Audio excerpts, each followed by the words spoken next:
Class 11th का chapter 3 तत्वों का वर्गीकरण और गुणों में आवर्तिता के अंतिम पड़ाव पे हैं हमने आवर्त सारणी के अंतर्गत तत्वों के जितने भी गुण थे उसे हमने किसी भी वर्ग में ऊपर से नीचे आते हुए और आवर्त में बाएं से दाएं जाते समय जो जो परिवर्तन होते हैं और जो भी मुख्य गुण है उनका अध्ययन किया है। अब आज एक आखिरी गुण का हमें अध्ययन करना है जिसका नाम है संयोजकता।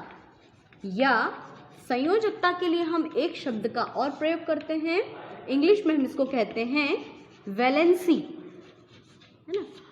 बहुत ही इंपॉर्टेंट टॉपिक है ये। यदि आपको संयोजकता क्या होती है, यदि आपको ये इस साल समझ में आ गया 11th क्लास में, तो आपको 12th में भी ये बहुत ही काम आएगा। तो संयोजकता किसे कहते हैं, है ना। संयोजकता की बहुत सारी परिभाषाएं हैं, अलग अलग तौर पर इसको डिस्क्राइब किया गया है। तो किसी तत्व की संयोजकता, किसी तत्व की वैलेंसी या संयोजकता उसके हाइड्रोजन परमाणु से क्रिया करने पर आधारित होती है। यानी कोई एक परमाणु है और वो परमाणु हाइड्रोजन के कितने परमाणु से क्रिया कर रहा है, वह कहलाती है उसकी संयोजकता। यदि शाब्दिक रूप में देखें तो किसी तत्व का एक परमाणु, किसी तत्व का एक परमाणु हाइड्रोजन के कितने परमाणुओं के साथ, हाइड्रोजन के कितने परमाणुओं के साथ संयोग करता है, उसे उस तत्व या उस परमाणु की संयोजकता कहते हैं, है ना। ये जो मैंने शाब्दिक रूप में लिखा है इसको बहुत ध्यान से आपको समझना है कि किसी तत्व का एक परमाणु हाइड्रोजन के कितने परमाणुओं के साथ संयोग करता है, उसे उस तत्व की संयोजकता कहते हैं। अब ये केवल बोलकर आपको समझ में नहीं आएगा, इसके लिए आपको इसके एग्जाम्पल्स की आवश्यकता होगी। तो मैं आपको इसे समझाने के लिए यहाँ साइड में बताती हूँ कि जो आपका आवर्त सारणी में सबसे पहले हाइड्रोजन आता है, हाइड्रोजन के नीचे आता है लिथियम, है ना। फिर इसके पास में आता है बेरिलियम, बोरॉन, कार्बन, नाइट्रोजन। हम इसको थोड़ा सा इधर से लेते हैं ना, lithium, beryllium, boron, carbon, nitrogen, oxygen, fluorine और नियॉन। यदि आप लोगों को आवर्त सारणी बहुत अच्छे से याद होगी तो आप समझ गए होंगे कि ये वर्ग 1 है, ये वर्ग 2, वर्ग 3, फिर 3 नहीं 13, 14, 15, 16, 17 और 18। वर्ग 18 में उत्कृष्ट गैसें आती हैं जिनकी ऑक्सीकरण संख्या या जिनकी संयोजकता हमेशा 0 होती है। मैं आपको अभी 4-5 उदाहरण यहाँ पर बताऊंगी या 4-5 परिभाषाएं संयोजकता की, और उसे हम उदाहरण के साथ में समझते हैं। तो पहली परिभाषा है कि किसी तत्व का एक परमाणु हाइड्रोजन के कितने परमाणुओं के साथ संयोग करता है, वह संख्या उस परमाणु की संयोजकता कहलाती है। जैसे लिथियम, तो लिथियम यदि हाइड्रोजन से क्रिया करेगा तो ये बनाएगा लिथियम हाइड्राइड। यदि बेरिलियम की हाइड्रोजन से क्रिया करा दें तो ये बनाएगा बेरिलियम हाइड्राइड BeH2। अब देखिए, किसी तत्व का एक परमाणु हाइड्रोजन के कितने परमाणुओं से क्रिया कर रहा है। ये लिथियम का एक परमाणु हाइड्रोजन के कितने परमाणुओं से जुड़ा है, 1। इसका मतलब लिथियम की संयोजकता क्या हुई, 1। बेरिलियम का एक परमाणु हाइड्रोजन के कितने परमाणुओं से जुड़ा है, 2। तो बेरिलियम की संयोजकता होगी 2। बोरॉन के हाइड्राइड का सूत्र BH3, तो बोरॉन की संयोजकता होगी 3। कार्बन 4 हाइड्रोजन से क्रिया करता है तो यहाँ पर संयोजकता होगी CH4, है ना। अब आगे बढ़ते हैं। नाइट्रोजन जो होता है ना, वो हाइड्रोजन के 3 अणुओं से क्रिया करता है, तो यहाँ पर नाइट्रोजन की संख्या 3 है, संयोजकता 3 है। ऑक्सीजन हाइड्रोजन से क्रिया करके H2O बनाता है ना। तो ऑक्सीजन 2 हाइड्रोजन से जुड़ रहा है, मतलब इसकी संयोजकता क्या होगी, 2। और हाइड्रोजन और फ्लोरीन मिलकर HF बनाते हैं। कहने का अर्थ ये है कि इसकी संयोजकता 1, इसकी 2, इसकी 3, 4, और 1, 2, 3, 4 के बाद फिर घटते क्रम में आ गई 3, 2, 1 और 0। तो ये पहली परिभाषा समझ में आ गई कि किसी तत्व का एक परमाणु हाइड्रोजन के जितने परमाणुओं से क्रिया करता है, वह संख्या उस तत्व की संयोजकता कहलाती है। ये एक बात थी। अब दूसरी बात हम करते हैं, उसके लिए हम इसे यहाँ पे से उदाहरण को हटा दें। दूसरी बात क्या है? दूसरी डेफिनेशन ये कहती है कि अब अपन इसको क्लोरीन से अटैच करके भी बोल सकते हैं, सेम चीज, कि किसी तत्व का एक परमाणु या हाइड्रोजन के स्थान पे मैं लिख दूं क्लोरीन के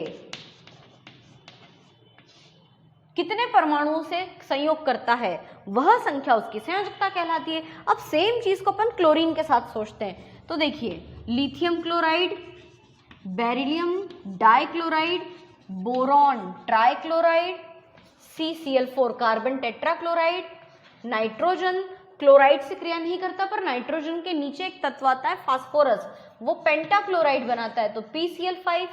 फिर नाइट्रोजन का पड़ोसी ऑक्सीजन, ऑक्सीजन के नीचे कौन आता है?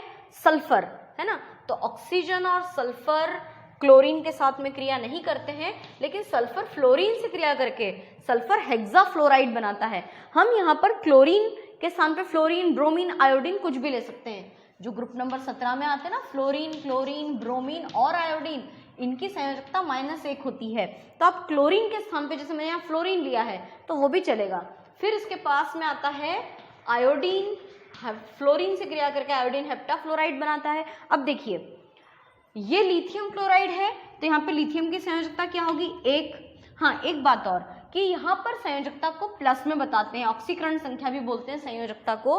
तो लिथियम की संयोजकता +1, बेरिलियम की +2 क्योंकि 2 से जुड़ा है, बोरॉन की +3, कार्बन की +4, फास्फोरस की +5, सल्फर की +6 और आयोडीन की +7।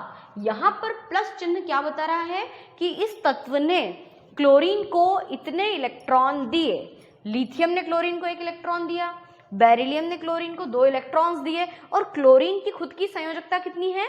-1। आपको मैंने क्रिस क्रॉस मेथड पढ़ाया था, याद होगा फर्स्ट चैप्टर में। एक बार मैं आपको रिवाइज करा दूं फिर से। जैसे BeCl2, तो जो बाईं तरफ लिखा होता है उसकी संयोजकता प्लस में आती है, जो दाईं तरफ लिखा होता है उसकी संयोजकता माइनस में आती है। बेरिलियम कितने क्लोरीन से जुड़ा है? 2, इसलिए इसकी संयोजकता होगी +2 और क्लोरीन जुड़ा है 1 बेरिलियम से, इसलिए इसकी संयोजकता होगी -1। यदि आप SF6 की बात करो, सल्फर हेक्साफ्लोराइड, तो सल्फर की संयोजकता प्लस में, फ्लोराइड की माइनस में। सल्फर 6 फ्लोरीन से मिलकर जुड़ा है इसलिए +6 और इसकी -1। बात समझ में? ये हमने पढ़ा था कब? चैप्टर 1 में क्रिस क्रॉस मेथड के हिसाब से मैंने आपको ऑक्सीकरण अवस्थाएं निकालना सिखाया था। तो ये हुई हमारी दूसरी परिभाषा। अब आती है तीसरी बात। तीसरी बात ये आती है, तीसरे डेफिनेशन के लिए हम ये बोल सकते हैं कि कोई भी परमाणु हो, उसके बाह्यतम कक्षा में जितने इलेक्ट्रॉन्स उपस्थित होते हैं वह उसकी संयोजकता कहलाती है। तो इसके लिए हम इसको कैसे लिख सकते हैं? देखिए यहाँ पर एक और हम उदाहरण बता सकते हैं कि आजकल संयोजकता के स्थान पर ऑक्सीकरण संख्या को प्रयोग में किया जाता है। तो यदि हम उसकी बात करें आवर्त सारणी की, आवर्त सारणी में ग्रुप नंबर 1 है जिसमें आते हैं क्षार धातु, ग्रुप नंबर 2 में कौन आते हैं? क्षारीय मृद धातु। ठीक है, तो आवर्त सारणी में वर्ग 1, 2, फिर यहाँ पे बीच में डी ब्लॉक आ जाता है, वर्ग 13, 14, 15, 16, 17 और वर्ग 18। यदि हम बात करें तो यहाँ पे कौन आते हैं? हे, ली, ना, की, रब से फरियाद। अपन सभी तत्व नहीं लिखने वाले हैं, पर फिर भी एक अंदाजा ले लें कि भाई यहाँ लिथियम लिख दो, यहाँ पे बेरिलियम, यहाँ पर बोरॉन, फिर carbon, nitrogen, oxygen, fluorine, neon, है ना। तो इन तत्वों की जो ऑक्सीकरण संख्या होती है, पहले तो वो 1 से 4 तक बढ़ती है और फिर 4 से 1 तक घटती है। देखिए इनकी संयोजकता, ग्रुप नंबर 1 की संयोजकता +1 होती है, इसकी +2, इसकी +3, इसकी +4, इसकी +4 के साथ साथ -4 भी होती है। इसका क्या मतलब है कि ये 4 इलेक्ट्रॉन दे भी सकता है, 4 इलेक्ट्रॉन ले भी सकता है। इसकी संयोजकता होती है +5 -3, इनकी +6 -2, +7 -1 और इनकी संयोजकता होती है 0। मतलब कि किसी भी आवर्त सारणी में जब हम आवर्त में बाएं से दाएं जाते हैं तो जो ऑक्सीकरण संख्या या संयोजकता होती है वो +1 से +7 तक बढ़ती है या +1 से +4 तक बढ़ती है और 4 से फिर 1 तक घटती है। इन संख्याओं के आगे जो चिन्ह लगे हुए हैं, इन चिन्ह को ध्यान रखना कि -4 का मतलब कि कार्बन के जो सदस्य होते हैं ना, ये 4 इलेक्ट्रॉन ले भी सकते हैं और 4 इलेक्ट्रॉन दे भी सकते हैं। अच्छा, संयोजकता की एक और डेफिनेशन है, हम ऑक्सीजन से क्रिया करने के आधार पर भी संयोजकता को डिफाइन कर सकते हैं कि कोई परमाणु ऑक्सीजन से क्रिया करके ऑक्साइड बनाता है तो कोई परमाणु कितने ऑक्सीजन के साथ में क्रिया करके ऑक्साइड बना रहा है, उस संख्या को भी उस तत्व की संयोजकता कहा जाता है। देखिए कैसे, शुरू से बात करते हैं। ग्रुप नंबर 1 में सोडियम आता है, तो सोडियम की ऑक्सीजन से क्रिया कराएंगे तो बनाएगा सोडियम ऑक्साइड, है ना। सोडियम ने कितने ऑक्सीजन से क्रिया की? 1, इसका मतलब सोडियम की संयोजकता +1 है। दूसरे ग्रुप में आते हैं, बेरिलियम वाले ग्रुप में आते हैं। बेरिलियम की ऑक्सीजन से क्रिया होगी तो आपको लग रहा है बेरिलियम ऑक्साइड या कैल्शियम ऑक्साइड या मैग्नीशियम ऑक्साइड, हमको लग रहा है कि ये दोनों एक एक ही हैं, लेकिन मैंने आपको क्रिस क्रॉस मेथड में बताया था, आप मेरी पिछली वीडियो देख सकते हैं कि इनमें इसकी ऑक्सीकरण संख्या +2 होती है, इसकी +2 इसकी -2, दोनों का सेम नंबर होता है तो कट जाता है, याद आ जाएगा। फिर अगले ग्रुप में आता है बोरॉन परिवार में, इसके ऑक्सीजन के साथ में क्रिया करके बोरॉन ट्राइऑक्साइड बनाता है तो बोरॉन की संयोजकता +3 होती है। कार्बन फैमिली में चले जाते हैं, कार्बन के नीचे आता है सिलिकॉन, सिलिकॉन टेट्राऑक्साइड बनाता है SiO4, है ना। सिलिकॉन टेट्राऑक्साइड तो ऑक्सीजन, इसकी ऑक्सीकरण संख्या होती है +4। फास्फोरस जो होता है वो पेंटा ऑक्साइड बनाता है तो 5 ऑक्साइड बनाता है, इसलिए इसकी ऑक्सीकरण संख्या +5। फास्फोरस का पड़ोसी कौन? सल्फर, है ना। सल्फर, ऑक्सीजन, ये सब +6 ऑक्सीकरण संख्या प्रदर्शित करते हैं। तो यहाँ इसको अपन यहीं तक आगे नहीं बढ़ा पाएंगे क्योंकि इसमें जो ऑक्सीकरण संख्या होती है सल्फर की, उसमें सल्फर वाला एग्जाम्पल को नहीं यहाँ पर शो किया गया है, केवल इसको यहीं तक रोका है, मतलब हम यहाँ तक समझ सकते हैं। तो कोई परमाणु ऑक्सीजन के कितने परमाणु से क्रिया कर रहा है, वह संख्या उस तत्व की संयोजकता कहलाती है। अब आपको बहुत ज़्यादा कन्फ्यूजन हो रहा होगा कि संयोजकता को कितने सारे तरह से बता दिया। तो एक तरीका बताया था कि कोई परमाणु हाइड्रोजन के कितने अन्य परमाणुओं से जुड़ता है, वह उसकी संयोजकता होती है। कोई तत्व क्लोरीन के कितने परमाणुओं से क्रिया करता है, वह उसकी संयोजकता होती है। या कोई परमाणु कितने ऑक्सीजन परमाणुओं से जुड़ता है, वह भी उसकी संयोजकता होती है। अब आ जाते हैं अपन सबसे मुख्य मुद्दे पर जो सर्वमान्य होता है। ये भी कहा जाता है कि किसी परमाणु का जो इलेक्ट्रॉनिक विन्यास होता है, उस इलेक्ट्रॉनिक विन्यास के आधार पर हम उसकी संयोजकता निकाल सकते हैं, जो आपने छोटी कक्षाओं में भी पढ़ा है ना। बहुत सिंपल है। जैसे देखो वर्ग 1, हे, ली, ना, की, रब, से, फरियाद, है ना। इन सबका इलेक्ट्रॉनिक विन्यास NS1 होता है, यानी इन सबके भाजतम कक्षा में कितने इलेक्ट्रॉन है? 1। तो इनकी संयोजकता क्या होगी? इनकी संयोजकता होगी 1, है ना।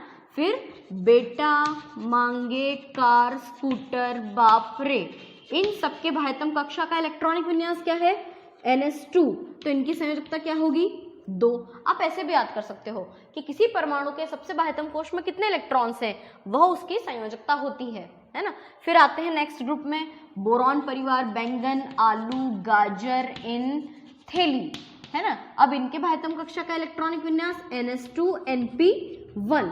तो कुल कितने हो गए इलेक्ट्रॉन? 3। तो इन सबकी संयोजकता कितनी हो गई? 3।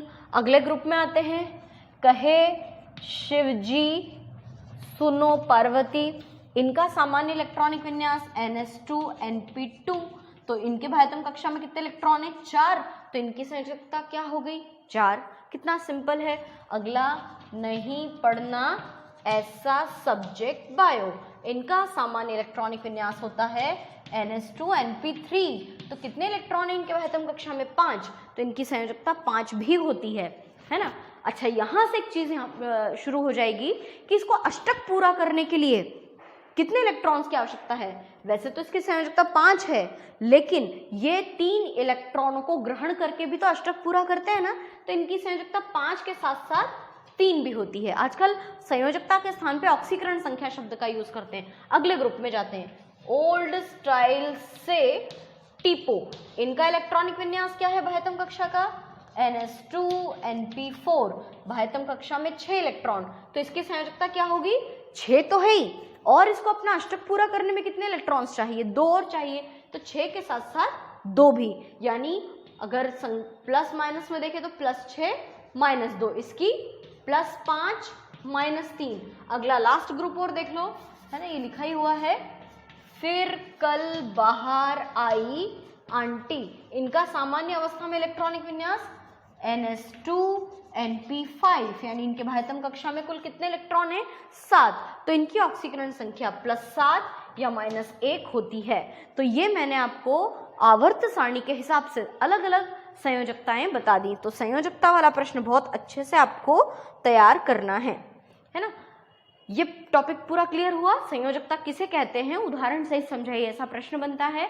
अब एक और बहुत बढ़िया टॉपिक है जिसे हमें पढ़ना है, और वो आपको आगे के चैप्टर्स यानी एस ब्लॉक और पी ब्लॉक के तत्व जब हम पढ़ेंगे, इनऑर्गेनिक केमिस्ट्री के जो चैप्टर्स हैं, चैप्टर 10 और 11, उसमें आपको इस क्वेश्चन को बहुत ज़्यादा डिटेल में पढ़ना है। अभी थोड़ी सी शुरुआती बातें हैं। प्रश्न है अपना अगला, विकर्ण संबंध किसे कहते हैं? विकर्ण संबंध, इंग्लिश में इसको कहते हैं डायगोनल रिलेशनशिप। विकर्ण संबंध किसे कहते हैं? संबंध यानी कि रिलेशनशिप, है ना, तत्वों का आपस में संबंध कैसा है। विकर्ण मतलब कि विकर्ण, विकर्ण में वी हटा दो, कर्ण, त्रिभुज याद आया आपको? ऐसा, है ना। ये क्या होता है? लंब, ये होता है आधार, और ये क्या होता है? कर्ण, है ना। हम इसको विकर्ण भी कहते हैं। तो मतलब जरूर कुछ ना कुछ ऐसे त्रिभुज से इसका कुछ लेना देना है ना। डायगोनल रिलेशनशिप क्या होती है, इसको समझने के लिए यदि आपको आवर्त सारणी बहुत अच्छे से याद है तो आप इसका उत्तर 2 मिनट में याद कर लोगे। देखो कैसे। इसको याद करने के लिए सबसे पहले मुझे बताओ, आवर्त सारणी में कितने आवर्त हैं? 7। पहला आवर्त, है ना, पहला आवर्त, पहले आवर्त में कितने तत्व हैं? सिर्फ 2, जिसको अति लघु आवर्त कहते हैं। पहला है हाइड्रोजन और दूसरा है हीलियम, हाइड्रोजन और हीलियम, है ना। दूसरा आवर्त कौन कौन आता है? Lithium, beryllium, boron, carbon, nitrogen, oxygen, fluorine, neon. कितने तत्व हैं? 1 2 3 4 5 6 7 8। और तृतीय यानी कि तीसरा आवर्त, तीसरे आवर्त में कौन कौन आते हैं? Sodium, magnesium, aluminium, silicon, phosphorus, sulphur, chlorine और ऑर्गन। ठीक है, यहां तक हमको आवर्त सारणी बहुत अच्छे से आती है। अब विकर्ण संबंध क्या होता है, सुनना ध्यान से, कि दूसरे आवर्त का प्रथम तत्व कौन है?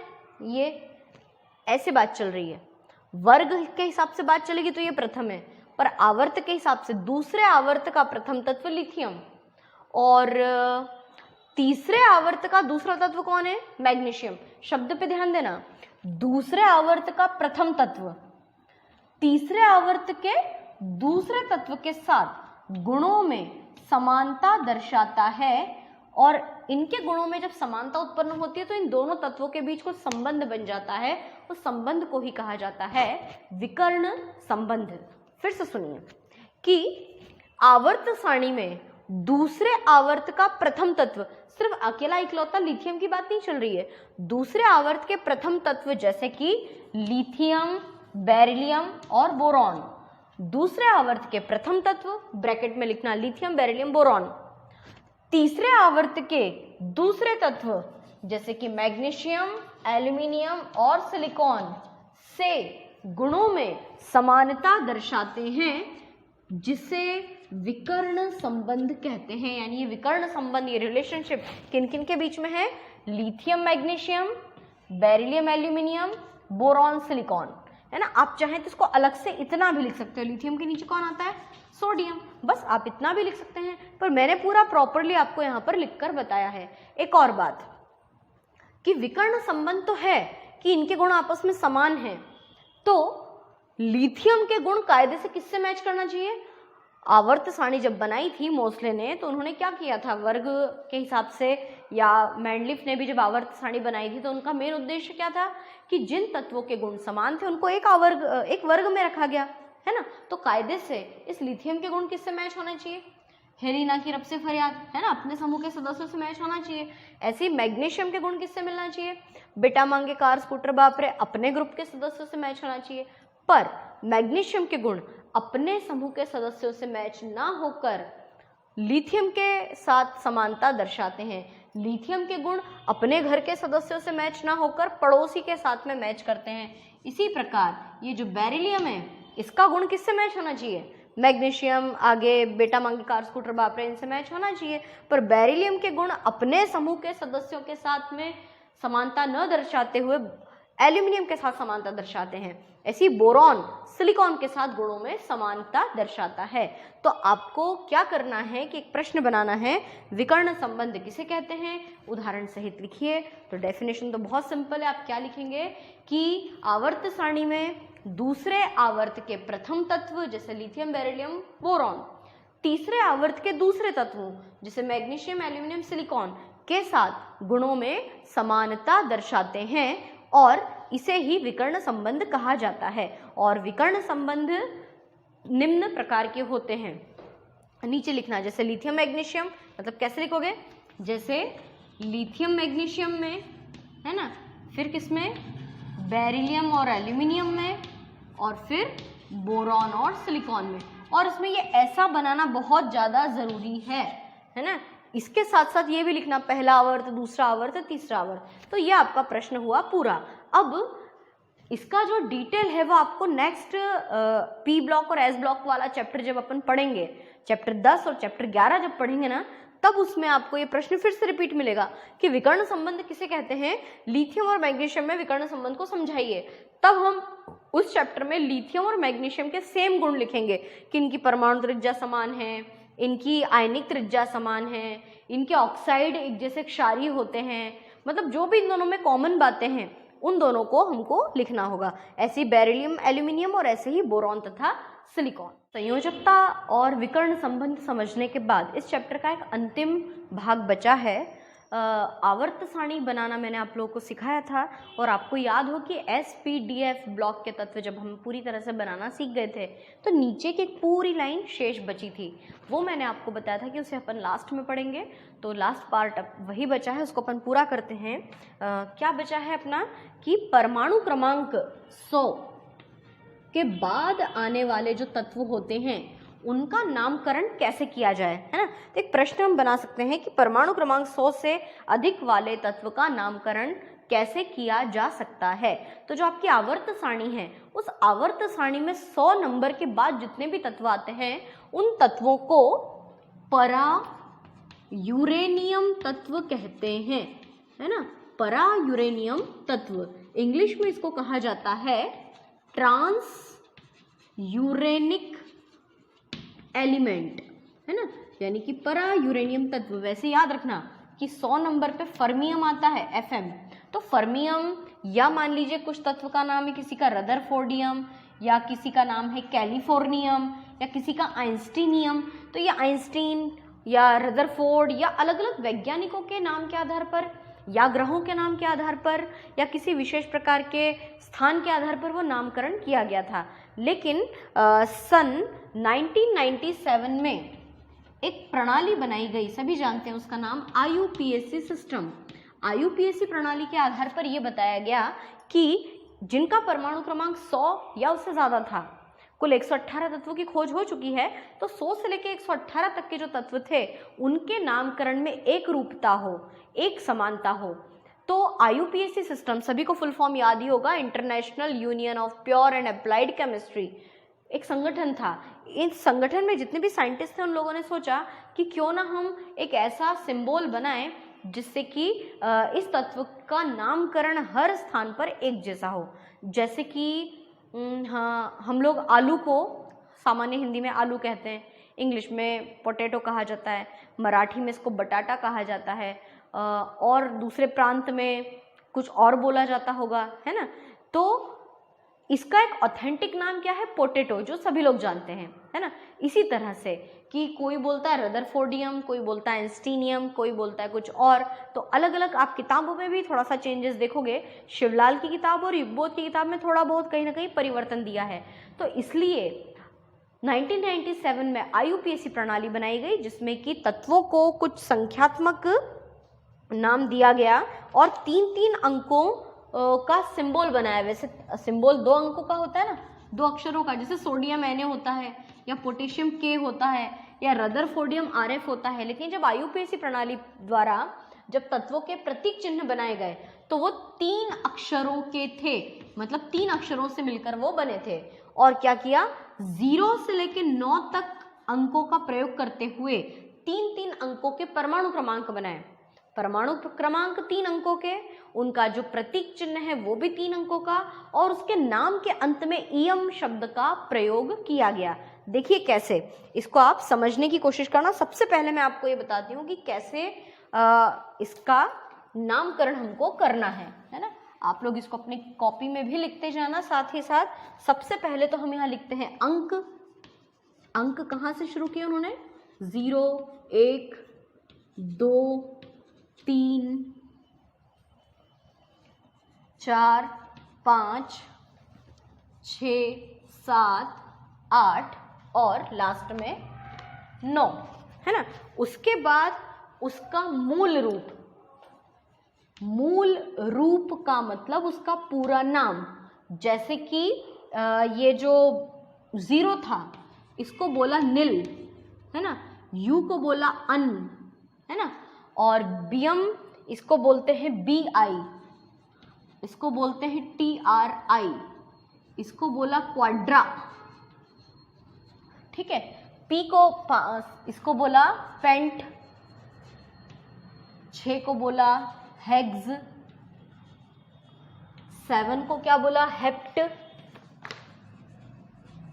8 के लिए शब्द इस्तेमाल किया ऑक्ट, और 9 के लिए शब्द इस्तेमाल किया ENN, ठीक है। ये इनके मूल रूप थे। और फिर इसका संक्षिप्त रूप, संक्षिप्त रूप यानी कि शॉर्ट फॉर्म। संक्षिप्त रूप में इसको कैसे लिखना था? जैसे कि 0 दिख जाए, यानी उसका नाम तो नील है पर उसके लिए N लिखा जाएगा, है ना। 1 के लिए U, इसके लिए B, इसके लिए T, स्मॉल लेटर है ना, ध्यान रखना, Q, फिर इसको क्या कहेंगे?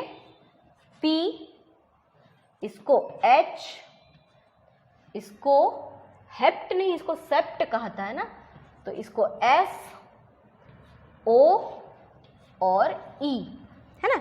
अब इनकी मदद से परमाणु क्रमांक, प्रतीक चिन्ह और पूरा नाम ये हमको बनाना है। तो मैं आपको थोड़ा बताती हूँ, फिर थोड़ी प्रैक्टिस आप खुद करना। परमाणु क्रमांक, ठीक है। फिर उसके बाद में आता है प्रतीक चिन्ह। मैंने आपको बताया ना, 3 अंकों का परमाणु क्रमांक, 3 अक्षरों का प्रतीक चिन्ह, और अंत में हम लिखेंगे उनका IUPAC नाम, ठीक है। अब परमाणु क्रमांक कहाँ से शुरू करना है हमको? 100 से, तो 100, ठीक है। अब इस 100 परमाणु क्रमांक का प्रतीक चिन्ह क्या होगा? पहला अक्षर कैपिटल, बाकी के 2 स्मॉल लेटर। 1 के लिए क्या है? U, और 00 मतलब NN। और जब नाम बनाएंगे तो नाम के अंत में EM शब्द IUM जोड़ना है, तो इसका नाम क्या होगा? U का नाम क्या है? अन, N का नाम नील, एक बार और N है तो फिर से नील, अन नील नील इयम, तो पूरा नाम क्या होगा? अन नील नीलियम, है ना। फिर दूसरा परमाणु क्रमांक 102, UNB, 103 UNT, 104 UNQ, 105 UNP। आगे की प्रैक्टिस आपको करनी है, मैं सिर्फ इतना ही बता रही हूं। अब नाम UNB का पूरा नाम अनिल BI है ना, और BI के बाद IUM जोड़ेंगे तो BM, अनिल BM है ना। उसके बाद में नेक्स्ट अनिल ट्रियम। चौथे नंबर वाले का नाम क्या होगा? अनिल क्वाड्रियम, ठीक है। और पांचवें नंबर वाले का अनिल पेंटियम। तो ये 105 तक मैंने आपको बताया। ऐसे आप 106, 7, 8, 9, 10, 11, हाँ मैं आपको बीच में एक रैंडमली 111 बता दूं। अगर मान लो आपको 111 नंबर का प्रतीक चिन्ह बनाना है तो क्या बनेगा? Triple U. और उसका नाम क्या होगा? उस ट्रिपल यू का नाम होगा अन अन अन, 3 बार अन अन अन, और अंत में जोड़ देंगे ईयम। तो नाम क्या होगा? अन अन अनियम। 112 का अन अन बियम, 113 का अन अन ट्रियम, अन अन क्वाड्रियम, अन अन पेंटियम, अन अन हेक्सियम, अन अन सेप्टियम, अन अन ऑक्टियम और अन अन ईयम, ठीक है। तो इस तरीके से आपको पूरी प्रैक्टिस करनी है। मैंने आपको यहाँ पर 105 तक बताए हैं, आपको 118 तक कंटिन्यू इस तरह से आपका चार्ट पूरा कंप्लीट करना है। और जब ये चार्ट बनाना सीख जाओ तो फिर एक बार और IUPAC नाम की मदद से कंप्लीट आवर्त सारणी बनाकर देखना। तो ये आपका चैप्टर हो चुका है पूरा कंप्लीट।